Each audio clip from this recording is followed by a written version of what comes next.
Hey guys, and welcome back to madaboutskin. In today's video, I'm super excited because we're actually starting a new series here on the channel called I Try Before You Buy. We're going to take a look and closer inspection of some viral skincare products to work out, are any of them actually worthy of your hard-earned coin?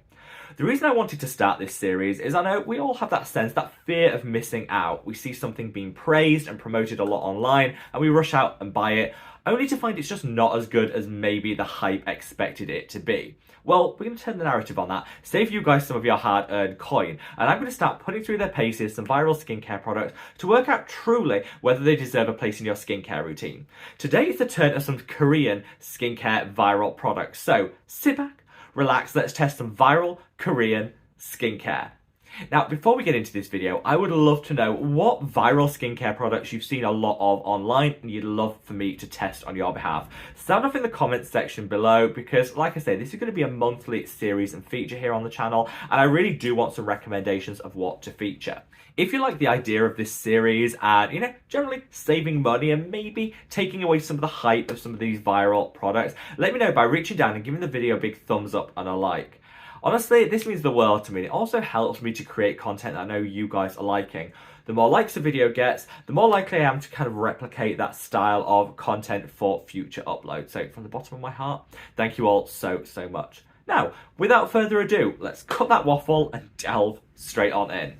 So when it came to choosing products for including in this first video in this series, I kind of did a look through TikTok, Instagram, YouTube, and kind of looked at what products in the Korean skincare space were getting the most hype and attention. I also looked at those brands that were doing the most paid partnerships, sponsorships, because I think often that can really dictate the narrative and the hype around a product. I put the 5 on order and I've tested them all out. I'm going to give you my honest thoughts, feelings, opinions, which I know it kind of goes without saying, but I'll say it anyway. Totally unsponsored. We don't do sponsored content here on madaboutskin, so these are my thoughts, feelings, and opinions when it comes to these products. So up first is this. This is the Sun by My V10 Hyla Air Fit Sunscreen. Now, on the face of it, pretty standard Korean sunscreen. It's got that standard look, a lot of the standard claims, naming conventions that you see out of Korea when it comes to their sunscreens. However, on closer inspection, this, if you turn it, actually looks a little different. Here you have the standard regulation US requirements for sunscreens where you state the exact percentage because sunscreen is classed as a drug, so in that sense it has to have all this information. This is pretty unusual, you don't see this on Korean sunscreen, so this got me kind of wondering. When you look, this actually uses old style US filters. Looks like a Korean sunscreen but uses old generation US filters. Now, that isn't always a deal breaker. It's still going to give you the SPF 50 plus that the brand claim, so you don't need to worry about that. But often these filters can be a little bit heavy on application. So I was interested to try this out. I love the packaging. I think the price point was fair. I can't remember actually what I paid for this, but I remember thinking it's kind of in line with the other Korean sunscreens. And of course, this will be a lot easier to access in the US because it adheres to the US requirements on sunscreens. So then I put it on the skin. I thought, okay, let's put aside some of my thoughts on the use of traditional filters, which can be a bit gloopy, and let's just put it through its paces. As you can see, I wouldn't say it's as lightweight as traditional Korean sunscreen textures, but by no means is it heavy or, it doesn't feel like you're wearing a mask. It has a very light fragrance to it, which personally I actually quite enjoy, and I think it works in really well. What I love about this actually is it gives you that beautiful finish. So it's not super dewy, almost greasy looking. It's also not deadpan matte. It's somewhere in between. So I'd say if you're, someone who, uses the older generation filters either because they're accessible in the country that you live, or that's just your preference, I actually think this is probably one of the best options using those older style filters that I've actually come across. If it didn't have all this information on the back that kind of gives it away, you probably would think, yeah, okay, this is maybe just a slightly heavier Korean sunscreen, and you'd probably be absolutely fine using it. So yeah, I'm impressed with this. It's got a touch of niacinamide, it's got some hyaluronic acid in here alongside some other calming ingredients, and yeah, I think it feels great on the skin.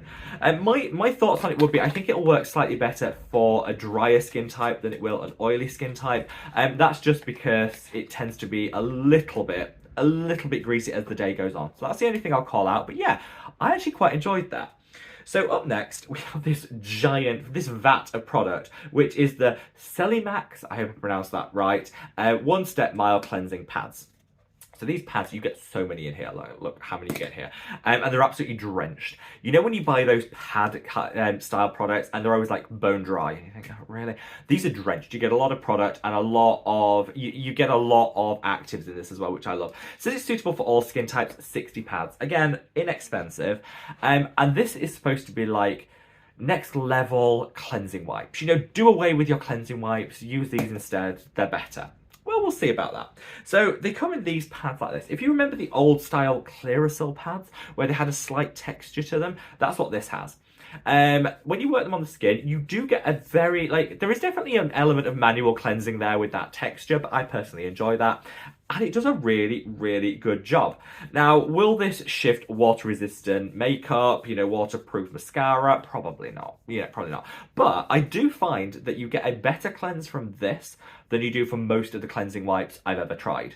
They're also smaller. These cleansing wipes are huge. I actually find this better, and I like the texture. I think that's an added benefit. It's packed full of beneficial skincare ingredients, so they hydrate you rather than bin stripping and drying that some, makeup wipes can be. Do I think this is ever going to replace a thorough cleanse? Absolutely not. If you've got access to water and you've got a cleanser, just use it. You're probably going to get better results.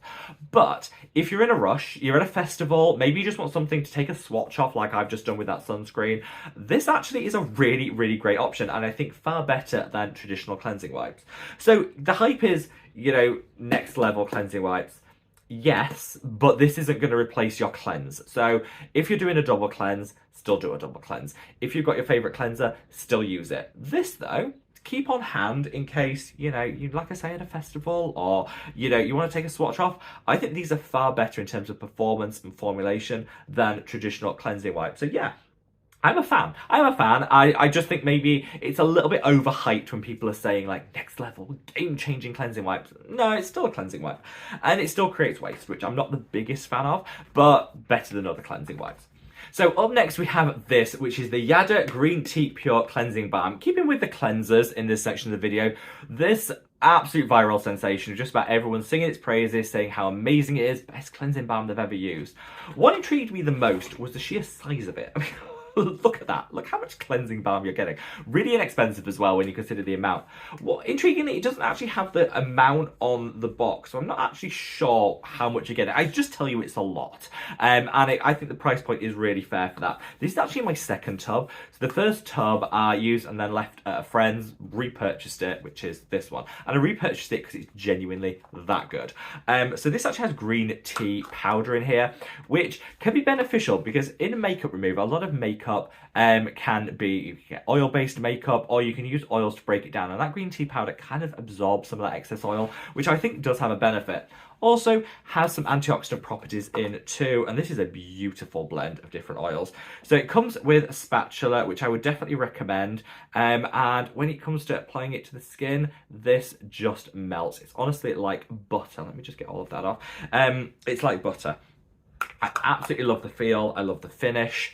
And you work it in, a little goes such a long way. Oh, it feels divine, and it's not gritty or grainy at all. You know how sometimes when things have powders in, like green tea powder, it can get a bit grainy? Not at all. It's smooth to touch, and it's just the nicest cleansing balm. I'm going to use these cleansers. These are coming in great.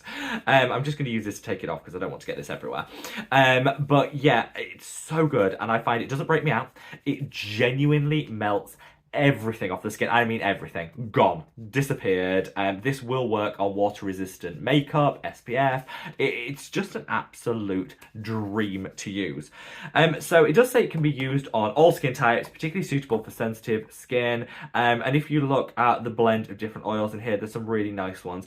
I would still patch test if you've got, there are some oils in here that could potentially be sensitizing on the wrong skin. So again, patch test like I would recommend any product, absolutely. But this, yeah, I feel that this is one of those cleansing balms that genuinely is just a bit better than the rest on the market. It's so luxurious. I love that green tea for that little antioxidant touch, for the fact that it could absorb some of those excess oils that you might be removing from the skin, and just a really, really nice product to use. And look how much you get. I wish it said how much you were actually getting here. But just take it from me, it's a lot of product. Now I've got two final ones I want to mention. So this is the AHC 10 Revolution Real Eye Cream for face. So first of all, I hate that name. I think that name is so confusing. Real eye cream for face. I get the saying it's an eye cream, but you can use it all over the face. I think that's confusing. But this has the most peptides of any product I've ever found on Skincare Planet Earth. It is packed full of peptides, and it's also got some nice oils in there. So if you have dry skin and you want a peptide fix, I think this could be really good. So again, went viral online and people were singing its praises, saying how beautiful it was. Honestly, yes. Considering the oils that are in here, it definitely doesn't leave a greasy finish. It leaves a beautiful finish, lots of hydration, that peptide fix. Absolutely beautiful. I love the applicator. I don't know if you can see that. Great for precise application. And what I didn't realise with this is they actually update the ingredients of this every single year. So, which I kind of like, it drives innovation. Can make it a little confusing. But this is something that does happen with a lot of Korean skincare. But yeah, this was an update that actually added in a whole lot of additional peptides. And yeah, I just think it's a great product. So yeah, all the hype. I'm actually going to join the hype train with this. This is a 10 out of 10. Ding, ding, ding. Holy grail for sure. I absolutely love it. Then finally we've got this. This is the Coxia Black Snail Collagen Cream. Again, viral. Everyone's saying how amazing it is and saying it's just a better version of the Cosrx Snail Mucin line. I'm not the biggest fan of Snail Mucin. You guys that have watched the channel for some time know that. I don't like the texture, but I do always appreciate it when brands take an ingredient like Snail Mucin and kind of formulate with other ingredients to make it work extra hard. So this has collagen, which is a great humectant to work alongside that Snail Mucin to plump out the skin. It's got copper peptides in here, which is great. I've never heard of Snail Mucin and copper peptides together in a product, so that's innovative and I love it, because one of the main reasons that Snail Mucin works so well is it does have some peptides in it as compounds, and so adding to that, even better. It's got some great extracts in here, and I think all told, this is just like next level when it comes to Snail Mucin. I love this so much, I covered it in a separate video, which I'm going to leave a link to up there. Definitely check out. But yeah, this is amazing. If you like your Snail Mucin and you don't mind the texture, because in keeping with, you know, Snail Mucin products, it's a little bit on the slimy side, but that disappears after a couple of uses. Let me just get some of, like a couple of minutes, sorry. You work it into the skin and then literally it disappears without a trace. Just leaves behind this velvet, hydrated, plump, juicy skin of your dreams. I absolutely love it. This might almost be enough to convert me to Snail Mucin. It's that good. Sinks in after like a minute or two, disappears without a trace, and is packed full of so many beneficial ingredients. So yeah, I know that was a bit of a whistle-stop tour. So to summarise, I would say buy into the hype and genuinely believe the hype. This Yada green tea cleansing balm, genuinely worth the hype. Great price point, wonderful formulation. 100% behind this with this Coxia Black Snail Collagen. If you like Snail Mucin and you want to take it up a notch, go for that. The star performer though is this, the AHC Real Eye Cream for Face. Hands down, one of the best peptide serums I think you're going to find. When it comes to that sunscreen, let me just grab it. When it comes to this sunscreen and these cleansing balms, honestly, they're not bad. I think they're a little overhyped. I mean, this is nothing special in the sunscreen market unless you're living in the US and want something you can buy in physical stores, which this you will be able to. And these cleansing wipes are better than cleansing wipes, but they're still not as good as a normal cleanse. So these two, maybe I think a little overhyped. The other three, sheer perfection. Let me know your thoughts in the comment section below, and wherever you are in the world, guys, stay safe, stay well, and love your skin. Take care. Bye.